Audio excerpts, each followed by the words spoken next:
Paz no Senhor. 9:1, 9:2, na verdade, né? Vamos começar, então, a nossa aula com uma palavra de oração. Amém, queridos? Vamos lá? Amém. Senhor, nós estamos aqui na Tua presença, Pai. Queremos agora, nessa manhã, nos despojar de nós mesmos, ó Pai. Queremos agora nos encher do Teu Santo Espírito, ó Deus. Pai, o Senhor conhece a nossa vida, conhece cada um de nós, cada um que está agora na sua casa, Senhor. Visita com poder, ó Pai, que a Tua palavra, Senhor, que não volta vazia, possa cumprir o propósito para o qual o Senhor já determinou para cada um de nós nessa manhã, Pai. Por isso, em nome de Jesus, esvazia-nos de nós mesmos, nos perdoa, nos limpa, nos purifica e nos torne agora canais livres para receber aquilo que o Senhor tem para nós, Pai. Em nome e para a glória de Jesus, nós já te agradecemos e já te louvamos pela nossa vida, pelo teu cuidado, pela tua misericórdia e pelo teu amor derramado sobre nós. Em nome e para a glória de Jesus. Amém. Queridos, hoje, né, nós vamos começar a ver aí, eu acredito que vai dar umas 2 aulas, no máximo 3, algo que é muito importante para a nossa vida, que Deus tem colocado, né, no nosso coração já faz um tempo, que é sobre a aliança que Deus tem conosco, né? Eu acredito que cada um de nós aqui, em algum momento, já deve ter ouvido falar de aliança adâmica, aliança com Noé, aliança com Moisés, com Abraão, com Davi e a nova aliança. E a gente vai começar a entender, a partir de agora, que na verdade é uma aliança só, né? A aliança de Deus, ela é única, mas ela vai o quê? Progressivamente se revelando e se estendendo na vida e na história da humanidade, ou seja, do povo de Deus, né? E o cumprimento final da aliança dele, queridos, será na volta de Jesus. Então, hoje, gostaria que vocês abrissem comigo, nós temos alguns textos para ver aqui, mas o texto base nosso são os 2 primeiros capítulos de Gênesis. Eu não vou ler tudo, né? Vou ler somente o que diz respeito à aliança, capítulo 1 e capítulo 2 de Gênesis, ok, queridos? Nós vamos começar por lá, porque é ali que começa a aliança de Deus conosco. A palavra aliança, meus irmãos, no hebraico é berit, tá? Com TH no final. Este verbo, na verdade, não é nenhum verbo, né? Esse substantivo, aliança, ele é originário do verbo birito. E ele é algo assim que não é limitado à palavra aliança, apenas e tão somente. Ele tem um significado bastante, vamos dizer assim, expansivo em várias coisas que nós vamos ver aqui hoje. Entre as coisas que berit significa, ou brit, algumas pessoas também vão encontrar como brit, ok? Entrelaçar, estou falando o verbo, tá? Que é do verbo biritu. Entrelaçar é o que significa aliança. Acorrentar, pactuar, entrar em um acordo, prender, fixar, olha quanta coisa. Atar. Atar no sentido de acorrentar, tá? Então, queridos, isso significa o quê? É um laço, é uma ligação, é um vínculo inquebrável, tá? A aliança é um comprometimento, é um contrato, ok? É interessante porque nós temos um texto em Ezequiel, capítulo 20, versículo 37, que lá diz assim o texto, quando você pega aqui na versão atualizada, ele vai dizer assim, ó, far-vos-ei passar debaixo do meu cajado, Deus falando, né? E vos sujeitarei à disciplina da aliança. Quando a gente olha esse texto no original hebraico, ele está dizendo o seguinte, principalmente essa parte final aí do texto, né? Eu vos farei entrar no laço da aliança, tá? Eu vos farei entrar no vínculo da aliança. É exatamente isso que é a aliança de Deus conosco. É um vínculo, tá? É um entrelaçar, é um atar, é um laço, é algo do qual nós estamos o quê? Nós estamos totalmente atados à aliança de Deus. Berite, portanto, queridos, implica, em primeiro lugar, num compromisso. Ok? Em primeiro lugar, num compromisso. Numa sujeição. Também implica em responsabilização das duas partes. E uma obrigação. Aliança também tem a ver com obrigação à própria aliança, aos trâmites da aliança. Há também, queridos, a ideia aqui do pacto que se fazia, tá? Tem tudo a ver aqui com o berite, eu estou discorrendo o que significa. Também tem a ideia, na antiguidade, do pacto que se fazia entre o rei e os seus vassalos, ou seja, aqueles que iriam prestar obediência ao rei, servi-lo, das mais variadas formas, inclusive servir ele nas guerras, como soldados, né? Uma série de mandamentos impostos pelo rei aos vassalos precisariam ser cumpridos. A gente tem um texto aqui que mostra um pouco isso. Está em 2 Reis 11, 2 Reis, capítulo 11, versículo 4, que diz assim: no 7º ano, mandou Joiada chamar os capitães dos cários e da guarda, e os fez entrar à sua presença na casa do Senhor. Fez com eles aliança, e ajuramentou-os na casa do Senhor, e lhes mostrou o filho do rei. Joiada aqui, queridos, era o sumo sacerdote. O que ele faz aqui? Ele arregimenta, ou seja, né, ele convoca todos os capitães dos cários. Quem são esses? De cários aqui, queridos, é nada mais do que soldados cariãs. São soldados estrangeiros que serviam ao rei de Judá. Tá? É isso que significa. O que ele faz? Ele arregimenta isso aí, são vassalos, principalmente porque são soldados estrangeiros. E ele faz com que estes homens entrem numa aliança. Ele corta, a palavra juramento aqui, eu vou discorrer mais sobre isso na outra aula, quando eu falar de Abraão, tá? Ele corta uma aliança com esses homens. E ele faz o quê? Ali ele coloca, ele entra num laço de aliança com eles perante Deus, porque a palavra está dizendo que isso é feito na casa do Senhor, ok? Para quê? Para prestar somente o quê? Obediência a Deus e ao rei. O rei aqui no caso, né, queridos, é Joás.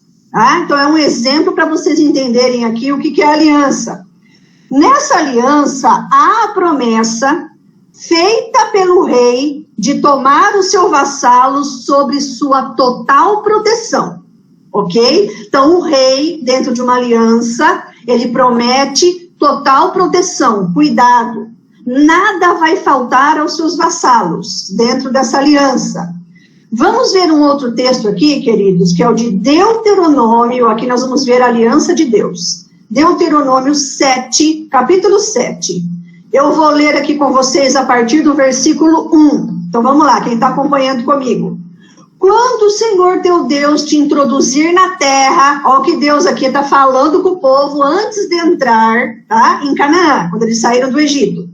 Quando o Senhor teu Deus te introduzir na terra, a qual passas a possuir, e tiver lançado muitas nações de diante de ti, aí ele vai falando, né? Os heteus, os girgazeus, os amorreus, os cananeus, os ferezeus, os heveus, os jebuseus. Interessante que essas nações, né, queridos, eu vou fazer uma venda aqui, no final tem eu, né?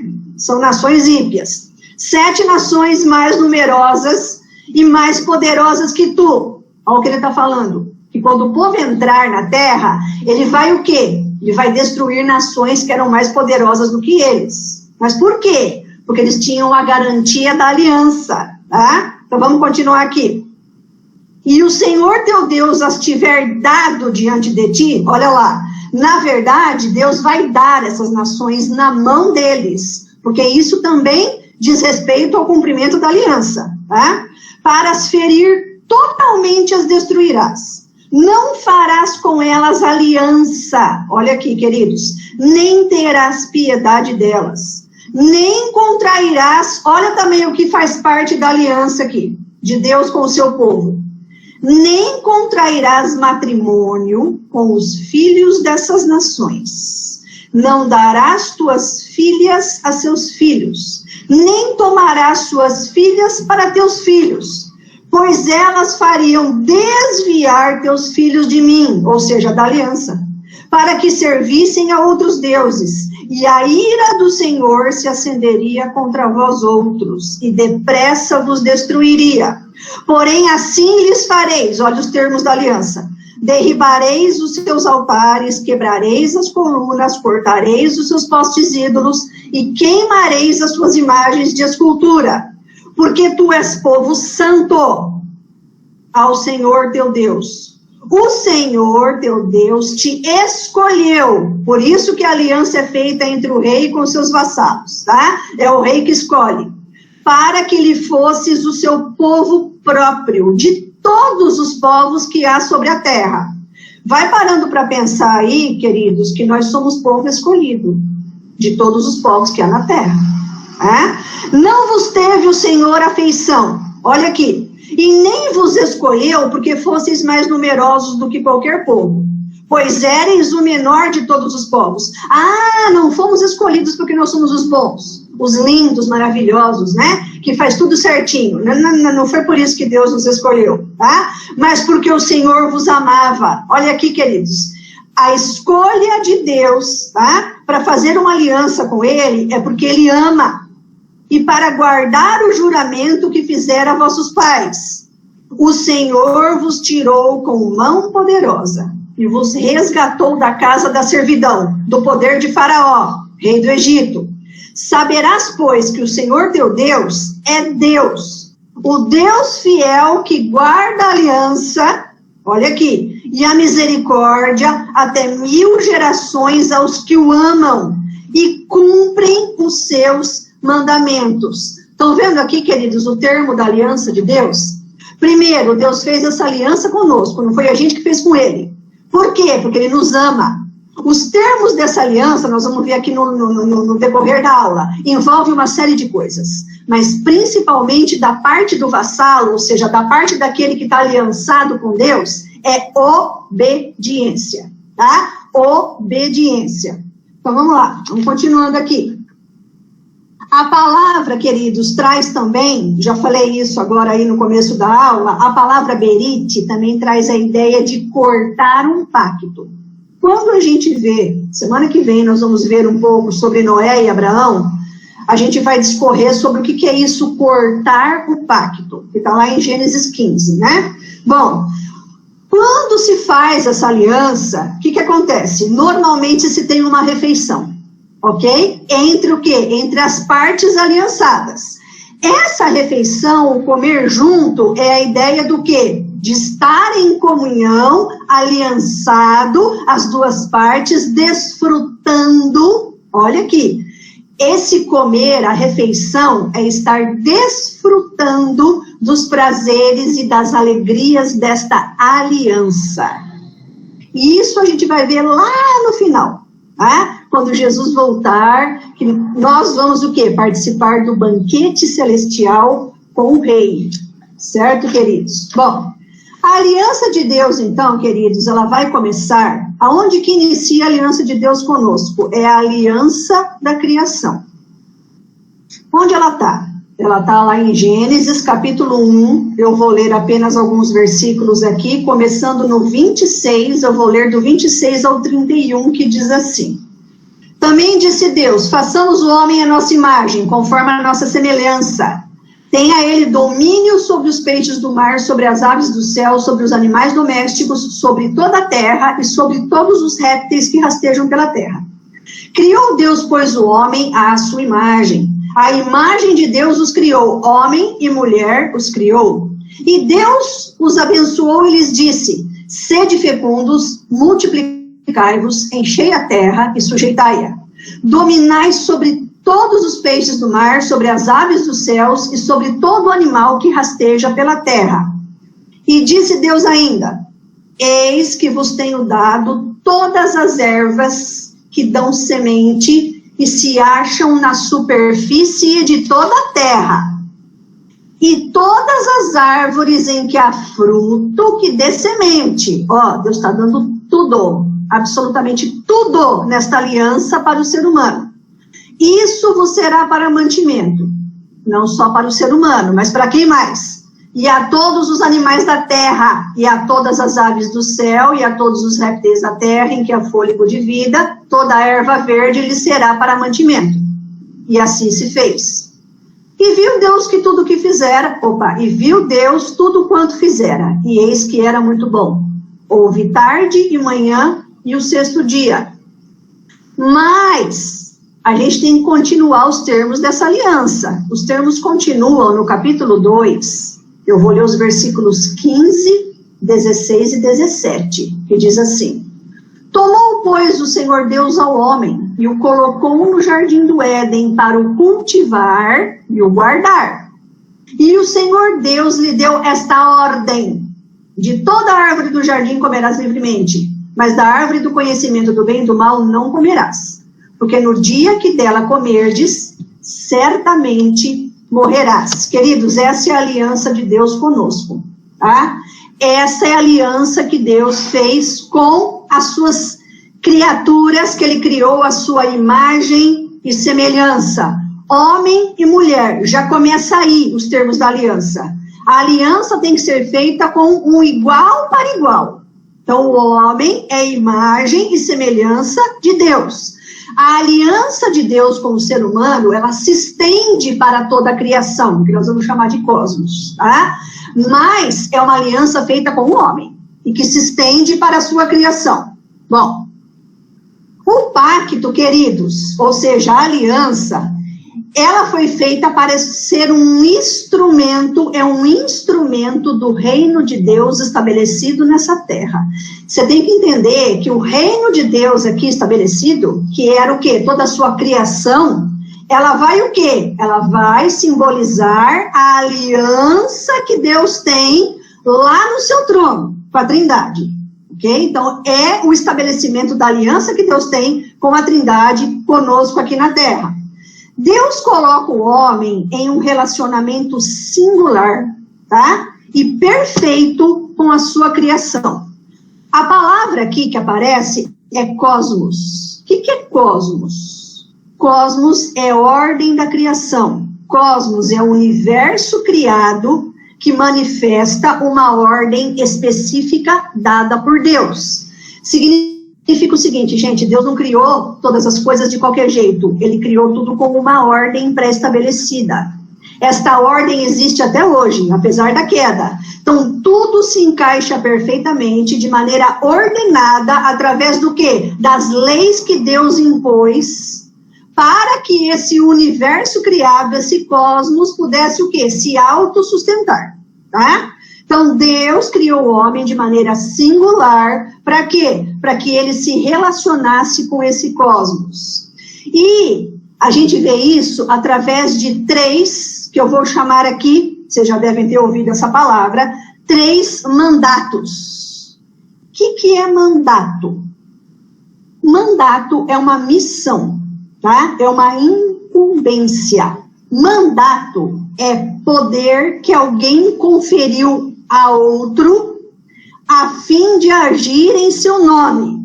É uma delegação. Isso é mandato, queridos. O mandato é um tipo de contrato, tá? É um pacto no qual uma das partes, que é o mandante, ok? O mandante aqui, o rei, confere uma tarefa à outra parte, que é o mandatário. E o mandatário aceita e executa isso no nome do mandante. Então, o mandatário, que somos nós, ou seja, aqueles que entraram nessa aliança com Deus, porque Deus fez essa aliança, ele recebe poder, incumbência e autoridade para agir em nome dele. Isso que é a aliança de Deus conosco. Ele o quê? Ele nos dotou com imagem e semelhança dele. Isso significa que nós somos o quê? Imbuídos de autoridade, nós somos imbuídos de atributos que Deus colocou em nós, para que nós pudéssemos ser governantes nessa terra, em nome de Deus. Tá? Bom, o mandato cultural, queridos, ele, na verdade, né, ele diz respeito a 3 coisas básicas aqui. o homem tem que exercer esse mandato de que maneira? Governando, desenvolvendo e mantendo, ok? Bom, o governo do homem, queridos, o governo, o desenvolver e o manter, ele envolve algo importante, que a gente vai falar, o quê? Mas tem certeza? Sim, ele envolve trabalho. Então Deus criou o homem para trabalhar? Sim. Tá? Ele envolve trabalho. 2 aspectos importantes do trabalho. Em primeiro lugar, o trabalho é um privilégio real de Deus para nós. Por quê? Porque o homem pode usufruir, tá? Através do trabalho, das fontes naturais da criação para o seu sustento. Tudo que nós precisamos para viver, tudo, Deus colocou aqui nessa terra, para que nós possamos usufruir disso. Mas isso exige o quê? Cultivar. Lembra que a gente falou lá, tá no texto lá de Gênesis? Cultivar o jardim, cultivar a terra. Então, privilégio real. Segunda coisa, o trabalho exige responsabilidade real. O homem é responsável pelo cosmos, pela criação. E deve usá-lo com desenvolvimento, olha aqui, Deus quer que a gente use com desenvolvimento e responsabilidade, agora eu vou usar um termo que está na moda, sustentável. O que é usar com responsabilidade sustentável? Eu tenho que usufruir de tudo que essa terra me oferece, que Deus colocou aqui para mim, pensando no meu próximo. Quando eu penso no meu próximo, nas gerações futuras que virão diante de mim, ou mesmo nos outros que estão aqui convivendo comigo, aí eu começo a ter a ideia de que eu preciso o quê? Usar com consciência aquilo que Deus colocou nas minhas mãos. Gente, isso é bíblico, tá? Tá parecendo uma aula de ciências? Não, isso é bíblico. É Bíblia, é ciência na Bíblia, tá? O trabalho, queridos, ele é mantido, olha só, o trabalho, ele é mantido por Deus, essa aliança, Deus não rompeu isso. Isso vem até os dias de hoje, apesar da queda, isso vem até os dias de hoje. 2 Tessalonicenses capítulo 3, versículos 10 e 12.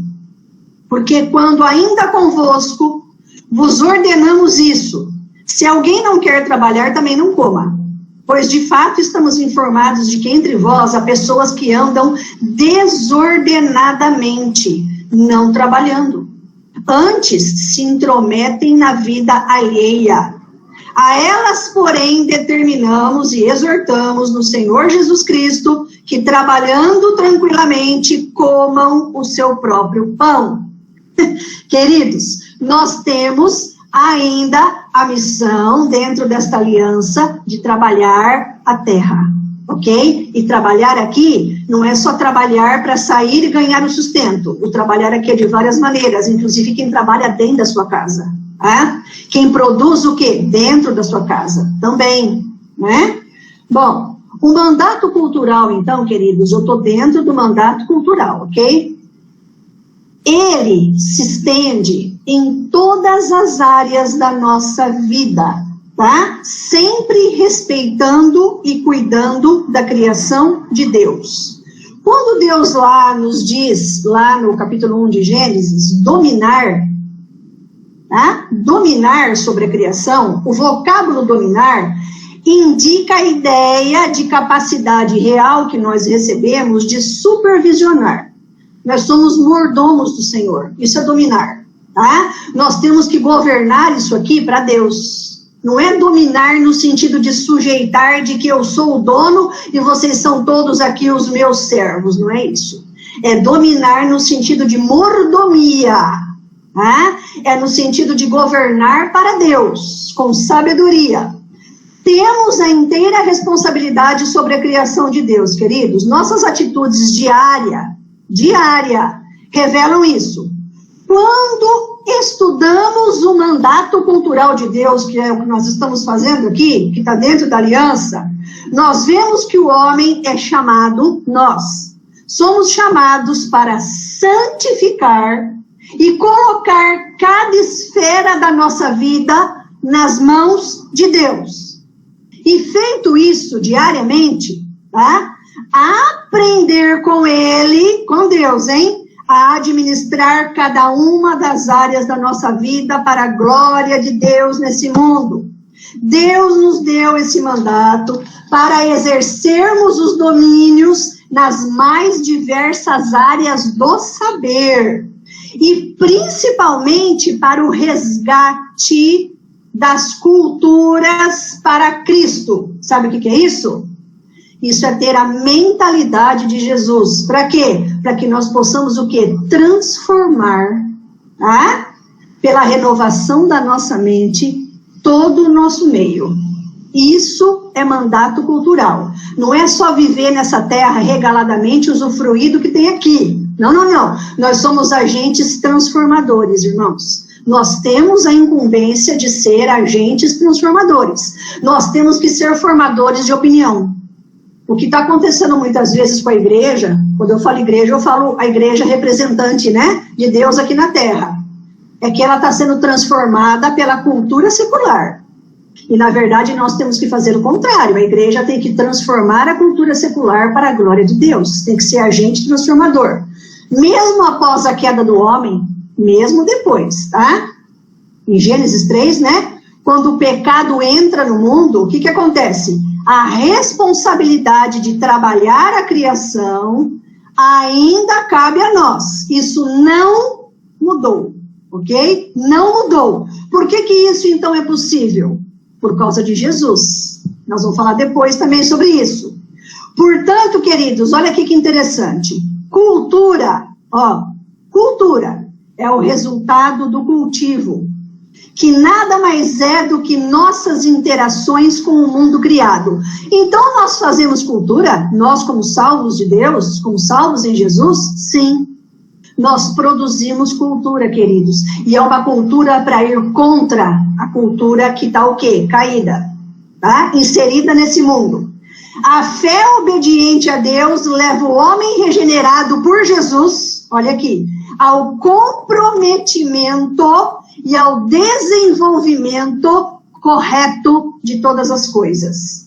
Deus ordena ao homem que desfrute junto com o próximo. Quem é esse próximo? Todos que convivem conosco. Então, Deus ordena ao homem que desfrute junto com o seu próximo. Do quê? Do mandato cultural. De que maneira? Através do quê? De tudo que diz respeito à nossa vida. Política, trabalho, educação, artes, lazer, tecnologia, indústria, comércio. Todas essas áreas têm que ser desenvolvidas de maneira justa, todas elas. Então, queridos, Deus nos colocou aqui para quê? Para nós exercermos política com sabedoria, com justiça. Deus nos colocou aqui para trabalhar e para cultivar a terra com justiça. Deus nos colocou aqui para educar para a justiça do Senhor, para as artes que engrandeçam a Deus, não essas artes que estão por aí. Até mesmo para um lazer que glorifica a Deus, porque Jesus também ensinou lazer. Jesus foi num casamento. Isso é lazer ou não? E lá ele glorificou ao Pai. Tudo que Jesus fazia, ele glorificava ao Pai. Tá? A tecnologia tem que ser o quê? Tem que ser de maneira que glorifica a Deus. Tecnologia para o Senhor. A indústria, o comércio, o consumismo, queridos, o consumo. Tá? Tudo que nós consumimos, tudo que nós compramos, tudo que nós usamos, tem que ser para a glória de Deus. Tem que ser pensando no próximo. Tem que ser pensando que isso aqui não pertence a mim. Pertence ao Senhor. Cada coisa que a gente faz nessa vida tem que ser dessa maneira. Por isso, queridos, a gente tem que entender o seguinte. A igreja do Senhor Jesus precisa ter a cosmovisão, tá? A ideia geral, que os compromete como cidadãos do reino de Deus neste mundo. Deus criou o mundo, a terra, eu estou falando, tá? Para o homem, ok? Deus criou a terra para o homem. Mas, o que Deus fez também? Deus criou o homem para a terra. para cultivar essa terra. Ao mesmo tempo que a terra foi criada para nós, Deus também nos obriga, Deus nos chama a responsabilidade para o quê? Para cuidar dessa terra para Ele. Salmos 115, 16. Os céus são os céus do Senhor, mas a terra deu a Ele aos filhos dos homens. Não existe vida secular e vida espiritual, irmãos. É isso que a gente tem que entender nessa aliança que nós estamos aprendendo aqui hoje, mandato cultural. A gente acha o seguinte, quando eu vou na igreja, quando eu faço minha hora sós, né? Quando eu participo de um estudo bíblico, de um louvor, de uma reunião de oração, eu estou tendo vida espiritual. Quando eu saio daquele momento que eu vou fazer o resto das coisas da minha vida, é vida secular. Para Deus não existe vida secular e vida espiritual, irmãos. Para Deus existe a vida centrada e obediente diante dEle, em tudo que a gente fizer. Tudo que nós fazemos tem que ser para cultuar a Deus. Mais um texto aqui. 1 Coríntios 10, 31. Portanto, quer comais, quer bebais ou façais qualquer outra coisa, fazei tudo para a glória de Deus. Outro texto. Colossenses 2, 23 e 24. Tudo quanto fizerdes, fazei-o de todo o coração, como para o Senhor, e não para homens, cientes de que recebereis do Senhor a recompensa da herança. A Cristo Senhor é que estáis servindo. Estão vendo aqui, irmãos? O que é que a gente faz no nosso dia a dia? Trabalha, estuda, o que mais? Trabalha dentro de casa, né? Cozinha, limpa, estou falando agora do trabalhar dentro de casa. Faz tem horas de lazer, compra o que precisa, usa tudo o que a gente precisa, usa água, usa comida, usa energia, tudo. Tudo isso, queridos, tem que ser o quê? Para cultuar a Deus. Tem que ser para a glória de Deus. Cada coisa que a gente fizer, a gente tem que se perguntar o seguinte, Deus, Ele estaria aqui comigo agora? Jesus faria isso comigo aqui agora, nesse momento, junto comigo? Porque senão, não é para a glória do Senhor. Então, isso nos chama a uma responsabilidade muito grande, queridos. E a aliança de Deus conosco, ela implica nessa responsabilidade, porque ela é um laço, ela é uma corrente, ela nos ata ao Senhor. Então, tudo que nós fizermos tem que ser para Ele. Para Ele. Mas eu estou num lugar tão chato, eu trabalho num lugar que eu não gosto, eu estudo negócio que eu não gosto, o meu trabalho no dia a dia é enfadonho, tudo que eu faço é uma rotina. Tem que ser para a glória dEle. Tem que ser para Ele. Porque quando nós fazemos para Ele, isso se torna prazeroso diante de nós. Enquanto eu estou trabalhando, Deus está me abençoando. Enquanto eu estou fazendo para Ele, Deus está o quê? Acrescentando na minha vida tudo o que precisa ser acrescentada. Minha fé tem que me habilitar, minha fé em Deus, tem que me habilitar, me tornar o quê? Capaz de trazer justiça e bem-estar para esse mundo caído, queridos. Eu tenho a obrigação de ser luz lá onde eu trabalho, onde eu estudo, quando eu vou no shopping, quando eu vou num lugar ter lazer, quando eu vou comprar alguma coisa, quando eu vou me relacionar com alguém, quando eu vou comer com alguém, eu tenho que ser luz, tá? Para que a salvação de Cristo seja implantada nessa terra. É a única maneira das pessoas enxergarem Cristo em nós. Então, queridos, tudo temos que lutar para preservar a integridade da criação e para sustentar a vida na terra. Por quê? Finalizando agora esse mandato cultural. Porque lidamos com aquilo que não nos pertence. A criação não nos pertence, viu, queridos? Ela pertence a Jesus. Por direito de criação e de redenção. Amém? Bom, vamos para o próximo aqui. O segundo mandato, então, é o mandato social. Ok? O que é o mandato social?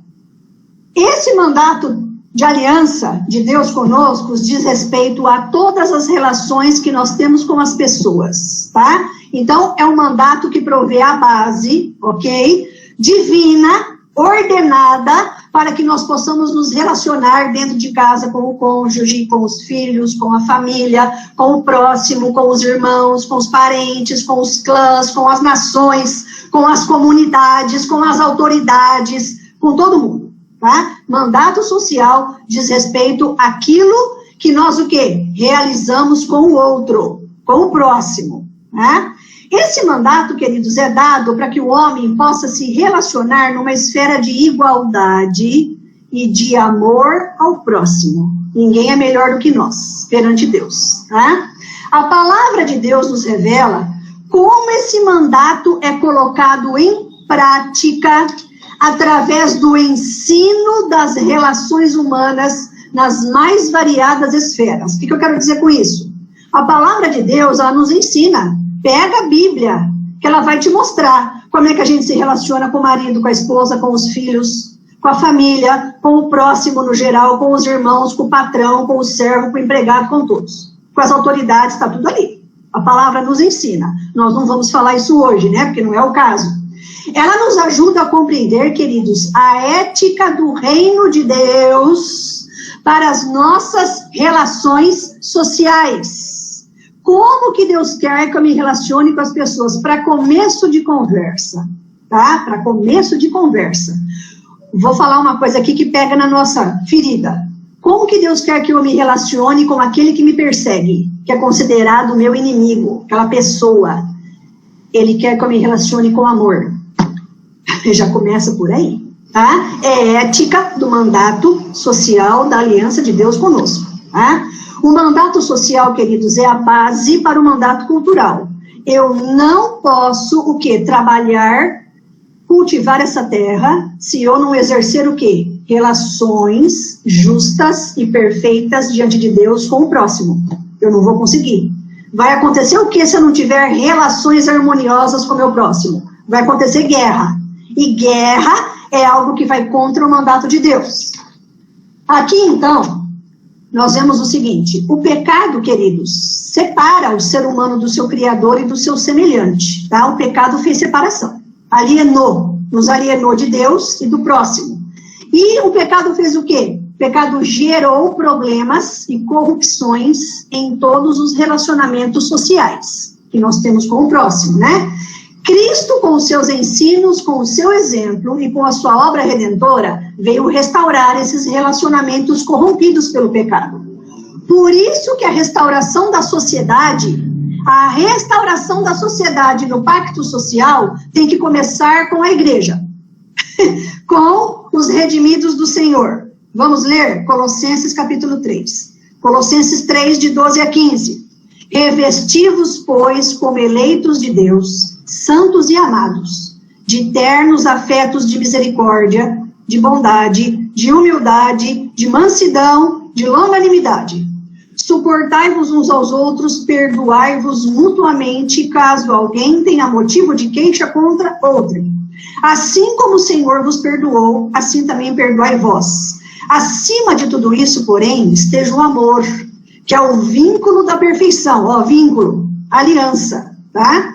Seja a paz de Cristo o árbitro em vossos corações, a qual também fostes chamados em um só corpo, e sede agradecidos. O que ele está falando aqui? O vínculo do amor tem que o quê? Nortear os nossos relacionamentos com todas as pessoas, tá? A ética bíblica do mandato social fundamenta-se no amor.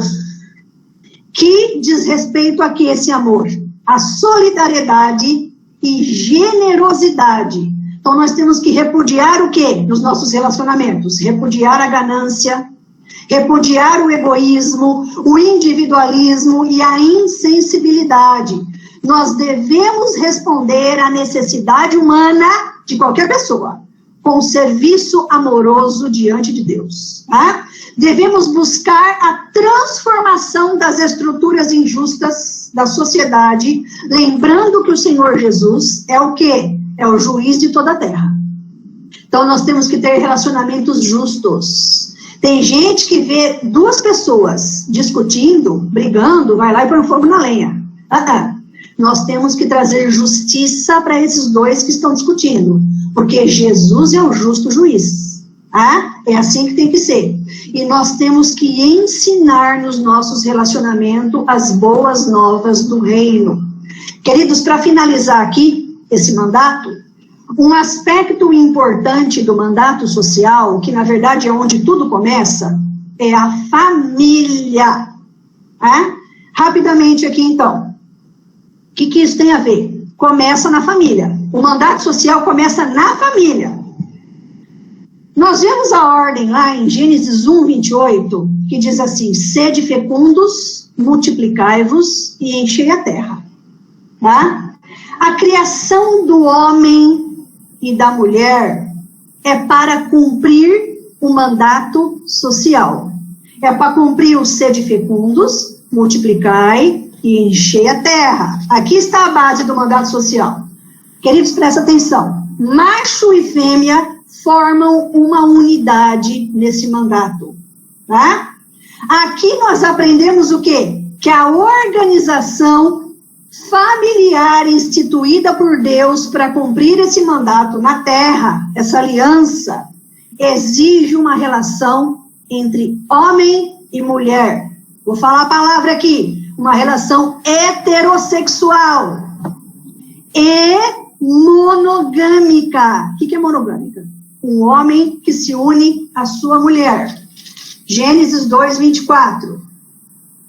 Diz assim: por isso deixa o homem pai e mãe, e se une à sua mulher, tornando-se os dois uma só carne. É interessante que Jesus, quando ele estava aqui, ele repete esse mandato social. Ele repete isso daqui, queridos. Aonde que Jesus fala isso? Mateus 19, diz assim o versículo 4 e 5. Então respondeu ele, Jesus, né? Não tendes lido que o Criador desde o princípio os fez homem e mulher? E disse: por esta causa deixará o homem pai e mãe e se unirá à sua mulher, tornando-se os dois uma só carne? Olha aqui, queridos, Jesus repete isso. Então a ideia aqui é a seguinte: um homem vai se unir a uma mulher.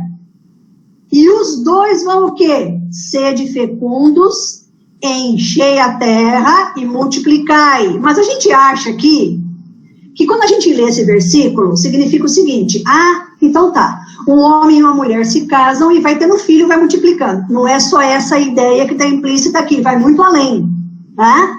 Quando a Bíblia está falando aqui, enchei a terra, a palavra enchei é cumprir um propósito, tá? É realizar um mandato, é tornar-se completo, é tornar-se satisfeito. Isso é encher. É ocupar o lugar que Deus deu por direito. E a palavra sede fecundos é parar. Parar significa frutificar, florescer. A ideia é a seguinte: fecunde outros seres humanos, tá? Cria outros seres humanos, gera outros seres humanos, que vão o quê? Que vão frutificar a obra de Deus na terra, que vão florescer naquilo para o qual foram chamados, e vão cumprir o propósito de encher a terra com pessoas que vão glorificar a Deus com as suas vidas. Tá vendo como vai além? O pecado corrompeu tudo isso, né? Então hoje o que está acontecendo? Nasce pessoas aleatoriamente, não se casam, vai nascendo, vai colocando gente no mundo que não cumpre esse propósito. Então a igreja precisa resgatar isso, tá? Jesus resgata isso. Homem e mulher possuem a imagem e a semelhança de Deus. A família precisa gerar seres humanos que cumpram o propósito de frutificar a obra de Deus na terra e florescer cidadãos capazes do quê? De levar o reino de Deus adiante, ok? Então, queridos, a gente vê isso da seguinte maneira: quando nós cumprimos esse propósito, quando a família cumpre esse mandato, se torna o quê? Plenamente satisfeita na obediência a Deus. Plenamente satisfeita. Portanto, marido e esposa, para terminar esse mandato, são juntos herdeiros da graça de Deus e devem estar vinculados, olha aqui, numa relação de amor, ok? De submissão e de responsabilidade, Ambos devem exercer liderança, homem e mulher, no treinamento e na educação dos filhos, para que esses filhos sejam cidadãos do reino, para cumprir o enchei-vos e multiplicai, Dessa maneira, conseguiremos construir relacionamentos sociais aliançados com os propósitos de Deus para esse mundo caído. Homem e mulher aliançados em amor diante de Deus, em submissão ao Senhor. Submissão da mulher ao marido, isso não quer dizer o que a gente está pensando aqui de maneira errada, não é. Essa submissão é em amor, e o homem tem a responsabilidade de amar a esposa como Cristo ama a igreja, para que ambos possam o quê? De maneira correta, criar seus filhos para serem cidadãos do reino, para que quando forem grandes, eles não se desviem do caminho, porque foram ensinados pelo pai e pela mãe, o quê? A cumprir os propósitos de Deus nessa terra. Isso que é família que cumpre os mandatos sociais da aliança. Se nós temos pessoas assim, automaticamente nós temos o quê? Relacionamento com o próximo, que será justo. Nós saberemos nos relacionar das mais variadas maneiras, com o patrão, com o empregado, com o irmão, com o amigo, com os parentes, com aqueles que nos perseguem, ou seja, com todos aqui nessa terra. Amém, queridos? Eu vou parar. Falta o terceiro mandato, que é o mandato espiritual. São 3 mandatos. Mandato cultural, mandato social e mandato espiritual. O mandato cultural e o social não existe sem o espiritual. Mas eu vou colocar o espiritual na próxima aula, porque tem algumas coisas importantes para falar sobre ele. Eu quero fechar essa aula, queridos, dizendo o seguinte para vocês, para nós aqui, para todos nós. O pecado afeta o cumprimento desses mandatos, Causa separação. Mas a redenção que Cristo faz é um resgate. Jesus faz o resgate dessa aliança, Jesus, ele coloca as coisas no seu devido lugar. E esses relacionamentos podem ser, então, cumpridos. Esses mandatos, essa aliança que nós temos com Deus, ela pode ser cumprida porque Cristo já efetuou esse resgate lá na cruz. E eu quero ler o último texto aqui para a gente encerrar e orar. Efésios 4. Diz assim, eu vou ler o versículo 17, depois eu vou ler o 22, 23 e 24. Isso, portanto, digo, e no Senhor testifico, que não mais andeis como também andam os gentios, na vaidade dos seus próprios pensamentos, no sentido de que, quanto ao trato passado, vos despojeis do velho homem, que se corrompe, segundo as concupiscências do engano, e vos renoveis no espírito do vosso entendimento, e vos revistais do novo homem, criado segundo Deus, em justiça e retidão, procedentes da verdade. É assim que nós devemos andar. Amém, irmãos? Queridos, vamos orar para encerrarmos essa aula. Amém? Falamos bastante coisa aqui, coisas práticas do nosso dia a dia. Vamos falar muito mais na próxima aula. Amém? Nós não podemos perder aqui o fio da meada. Vou pedir ao pastor Sidney, que está na sala, para fazer essa oração para nós encerrarmos, queridos. Vamos orar, gente. Ó Deus, te agradecemos, Pai. Porque, embora a gente viva hoje uma realidade diferente, Senhor, em função do que vivíamos talvez algum tempo atrás, na prática, no dia a dia, nós queremos sim, tá, Deus, queremos agradecer-te ao Senhor, porque o Senhor continua sendo a mesma. O Senhor não mudou. No entanto, ó Deus, quando nós pensamos que o Senhor não mudou, isso não significa, ó Deus, que o Senhor não nos dá a cada dia, a cada manhã, uma nova perspectiva, um novo amanhecer, não só para a gente espiar o sol lá fora, quando o Senhor nos dá esse sol, ou mesmo que sejam as chuvas sobre a terra, o Senhor nos dá a possibilidade, a oportunidade de renovarmos o nosso compromisso com o Senhor. Compromisso que é espiritual, não é um compromisso religioso, porque com certeza existe uma grande diferença entre um compromisso religioso e um compromisso espiritual. E é por isso, Senhor, que nós só podemos medir isso quando olhamos para o quê? Para a Tua palavra, Pai. E ela que nos inspira, ela que nos oferece a oportunidade, ó Deus, de mudarmos, de virarmos a página, Senhor, de termos a coragem de reiniciar um período na nossa vida, embora saibamos que o Teu Espírito Santo é que promove isso dentro de nós. Mas nós queremos te agradecer nessa manhã, porque com certeza a aliança que o Senhor tem conosco em Cristo Jesus é uma aliança, Senhor, da graça, uma aliança, Senhor, que não se resume apenas em cumprirmos rituais, mas uma aliança, Senhor, de nós oferecermos a Ti, de verdade, a nossa obediência de uma forma prazerosa. E ao mesmo tempo oferecermos ao nosso próximo a nossa companhia, Senhor. Não obstante a gente saber que nem sempre, nem todo mundo vai concordar com a gente, mas podemos com certeza oferecer o que o Senhor tem dado de melhor para nós, que é a Tua presença. Obrigado por esse tempo, obrigado a Deus pela Tua palavra, obrigado porque com certeza a nossa vida ela está nas mãos do Senhor. E se o Senhor nos der a oportunidade de mais uma vez estarmos juntos, não sabemos se com o mesmo grupo ou mais pessoas, nós possamos ser até lá, renovados pelo Senhor. Prepara-nos para logo mais. Pedimos por todas as igrejas, por todos aqueles que servem o Senhor, seja pela internet, seja presencialmente. O Senhor nos permita, Deus, hoje à noite, inclusive, podermos estar juntos dentro das possibilidades também na igreja. Fica conosco, receba a nossa gratidão. Obrigado pela vida da tua serva, Sandra. Te amamos, declaramos o nosso amor por ti. Em nome de Jesus. Amém. Amém.